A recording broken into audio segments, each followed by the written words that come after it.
We must think what Mando Diao has to offer the music world, and we know something that other people don't know, and that's the Swedish tradition and Swedish culture and Swedish history, and to combine that with all the soul music and the jazz music and the rhythm and blues and the rock and roll that we know from America and from England, well, from America.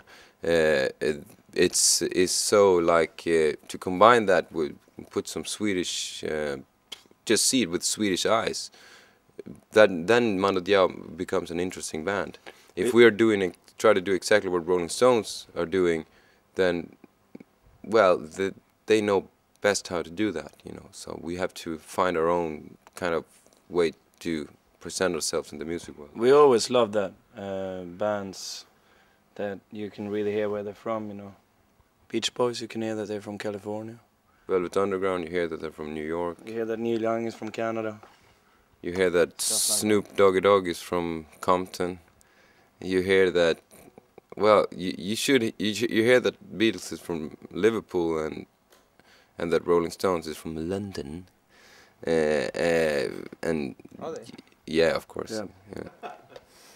Yeah. But you should hear where the music comes from. It's very, you should be able to just listen to a song and know exactly the geographical place of the artist, and that's what we try to do. Just if you go to Dalarna, you should hear Mando Diao in your head. If you go to Sweden, the minute you cross the border, you should like, oh, this is Mando Diao country, like going to Disney World with Mando Diao world.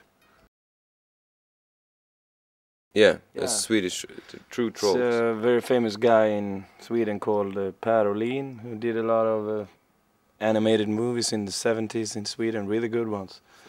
Some in the 60s, some of our good old favorites, and we asked some guys if they could copy that a little bit and make a video for us. Forest Stroll Surf in California. That's, now when I think of it, that's exactly how the album sounds. If you want to know how Never Seen the Light of Day sounds, just think of a Swedish forest stroll surfing in California. That's the best description.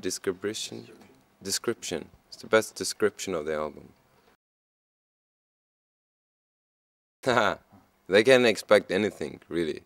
We don't know. We know that we're gonna do a few shows, and they were gonna be massive, and we're gonna put a lot of time and a lot of energy, a lot of money, and we're gonna have a cool light show, and we're gonna have a big landscape, and we're gonna play maybe 1.5 hours, and we're gonna do a real big Mando Diao show. But we're not gonna do that in every fucking town in the world. We're gonna do that in maybe 1 or 2 cities in every country only.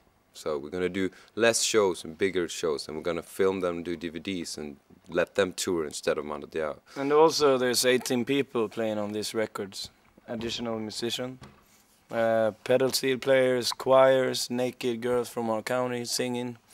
It's a little bit like a concert for Bangladesh, the George Harrison album, where there's millions of people and you don't really know if they're really playing anything or they're just standing there on stage.